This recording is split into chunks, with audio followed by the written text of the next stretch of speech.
Pag-usapan muna natin yung award mo noong 2016, no? You are actually Micro Entrepreneur of the Year. Yes. Paano ito nangyari?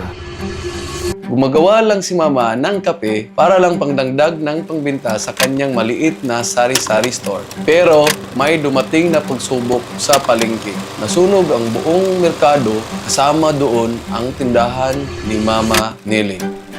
Pero nagpatuloy pa rin si Mama ng paggawa ng kanyang kape kahit wala na kaming tindahan kasi mayroon pa rin naghahanap sa kanyang kape at ito na din ay naging source of income namin.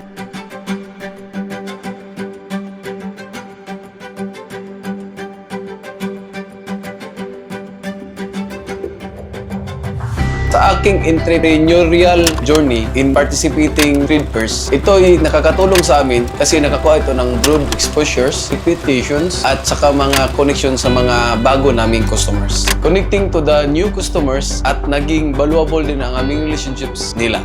Dahilan nito, unti-unting tumaas ang aming sales at nakilala na rin ang Nelly hindi lang dito sa Mindanao at kundi sa Visayas at Luzon.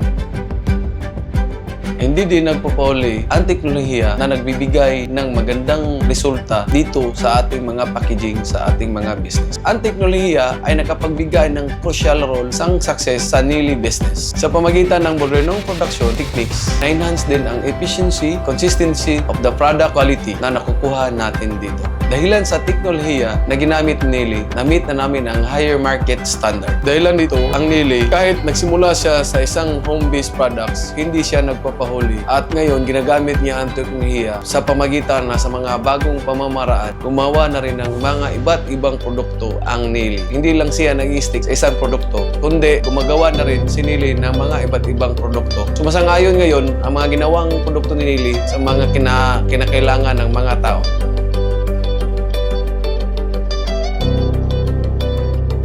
Sa ngayon, ang Nelly nagde-develop ng isang napaka-healthy coffee. Isang coffee na non-caffeinated. Isang kape na non-acidic. Napaka-healthy na coffee kasi isa itong corn-based. Isa itong premium na coffee products ni Nelly, ang mangosteen and corn coffee kasi napaka-nutritious ito at may malunggay at saka barley pa.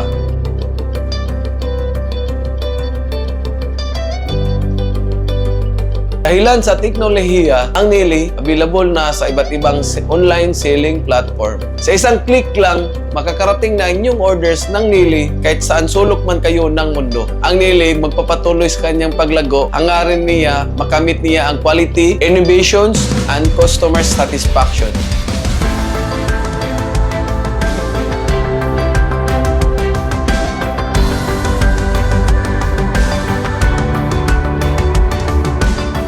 Sa mga MSME, kung may mga struggles man kayong nadaanan ngayon, huwag kayong mag-alinlangan na lumapit sa mga government agency kasi nandyan sila all the way to support local businesses. Nandyan ang DTI for business mentorship at nandyan ang DOST or technology interventions para sa mga products natin. Isa ako sa mga magpapasalamat sa gobyerno. Isa akong graduate ng Kapatid Mentor Me program. Isa din ako sa mga nakabenepisyo sa DOST Setup program. Sa negosyo, tigasan lang ang loob, maniwala ka lang sa iyong sarili at focus ka lang sa goal mo. Dapat din tayo magkaroon ng network sa ating mga kapatid na mga negosyante. Kasi dyan, pwede tayo makahingi ng maraming ideas kung paano nila pinatakbo ang kanilang negosyo na magagamit din sa inyong sariling mga negosyo.